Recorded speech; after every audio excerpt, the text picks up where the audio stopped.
चुनावी माहौल में रोज नई नई घोषणाएं, नए नए वादे और नई नई खबरें सुनने को आ रही हैं। जयंत चौधरी ने अभी हाल फिलहाल में ही बीजेपी की तरफ बड़ा सॉफ्ट कॉर्नर दिखाया है और बीजेपी ने भी जो किसानों के मसीहा हैं चौधरी चरण सिंह जी, उनको भारत रत्न देने की घोषणा करी है। निश्चित तौर पे ही इसे एक राजनीतिक घोषणा के तौर पे भी कई लोगों द्वारा देखा जा रहा है।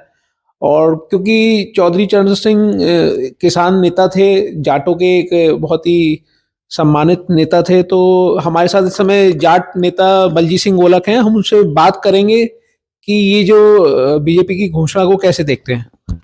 इंडियन न्यूज पे आपका बहुत बहुत स्वागत है। अभी जो हमारे देश के आदरणीय प्रधानमंत्री नरेंद्र मोदी जी ने घोषणा की है कि चौधरी चरण सिंह जी को भारत रत्न दिया जा रहा है। चौधरी चरण सिंह जी सही मायने में एक भारत रत्न थे। चौधरी चरण सिंह किसानों के, मजदूरों के, गरीबों के, वंचितों के नेता थे। उन्होंने हमेशा उन्हीं की भलाई के लिए निर्णय लिए। किसानों को जमींदारी प्रथा से छुटकारा दिलाया, वरना किसान जिस प्रकार से आज आप देखते हो जमीनों के मालिक हैं, यह मालिकाना हक चौधरी चरण सिंह जी ने उनको दिलाया। उससे पहले वो सिर्फ जमींदारों के शागिर्द के तौर पर काम करते थे, जमींदारों की जमीन जोतते थे, ना कि जमीनों के खुद मालिक थे। यह किसानों पर चौधरी चरण सिंह जी का ऐसा कर्ज है जिसको आज तक किसान भूला नहीं है।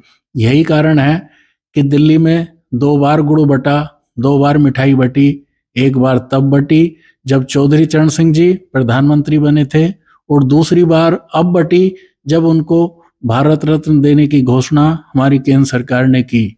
मैं केंद्र सरकार के इस निर्णय का सम्मान करता हूं, उनको किसानों की ओर से धन्यवाद देता हूं। लेकिन एक सवाल मेरा ये है कि ये घोषणा से पहले ही आप जो जयंत चौधरी जी हैं वो बीजेपी के साथ जो है गठबंधन की बातें आ रही थी और सीटों पे जो है लेके नेगोशिएशन हो रहा था। इस बारे में क्या कहना चाहेंगे? यह हमेशा से होता आया है। चुनाव पूर्व दलों के गठबंधन कुछ नए बनते हैं, कुछ पुराने टूटते हैं। इस बार भी आप देख रहे हैं कि जो एक इंडिया गठबंधन बना था, उसके मेन सूत्रधार नीतीश कुमार जी थे। वो 1 महीने पहले एनडीए में शामिल हो चुके हैं। उसके बाद रालोद के जयंत चौधरी जी भी एनडीए का हिस्सा बनने जा रहे हैं।